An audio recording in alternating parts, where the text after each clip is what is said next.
ಮತ್ತೆ 1 TMC ನೀರನ್ನು ಕಾವೇರಿ ಪ್ರಾಧಿಕಾರದ್ದು ನೀಡಿಬಿಡಬೇಕು ಅಂತ ಹೇಳಿದ್ದಾರೆ.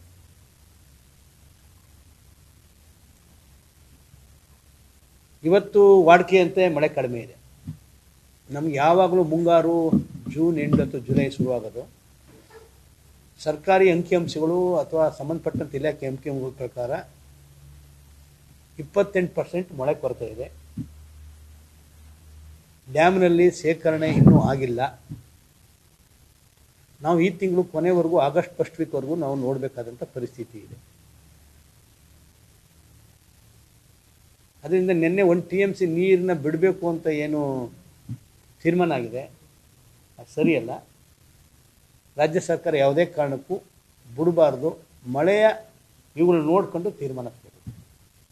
ಈಗಾಗಲೇ ರಾಜ್ಯ ಸರ್ಕಾರ ನಿನ್ನೆ ಚರ್ಚೆ ಮಾಡಿದೆ. ನಾಳೆ ಸರ್ವಪಕ್ಷಗಳ ಸಭೆ ಮತ್ತು ಕಾವೇರಿ ಜಲಾನಯನ ಪ್ರದೇಶದ ಈ ಜನಪ್ರತಿನಿಧಿಗಳ ಸಭೆ ಕರೆದಿದೆ.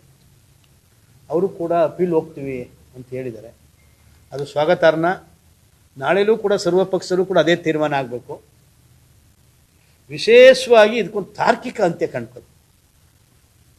ಇವಾಗೇನೋ ಮುಂಗಾರು ಮಳೆ ಬೀಳ್ತದೆ, ನಮ್ಗೆ ಯಾರು ಅಷ್ಟು ಇದು ಕಾಣದೇ ಇರ್ಬೋದು. ಅದೇ ಡಿಸ್ಟ್ರೆಸ್ ಇದ್ದಾಗ ಭಾಳ ಪ್ರಾಬ್ಲಮ್ ಆಗುತ್ತೆ.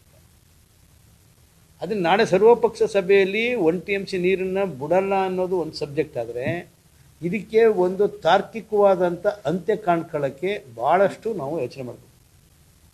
ಯಾಕೆಂದರೆ ಸಭೆ ಬರೀ ರಾಜ್ಯ ಸರ್ಕಾರದ ಪ್ರತಿನಿಧಿ ಕರೆದಿಲ್ಲ, ಕೇಂದ್ರ ಸರ್ಕಾರ ಪ್ರತಿನಿಧಿಗಳು ಕೂಡ ಕರೆದಿದ್ದಾರೆ.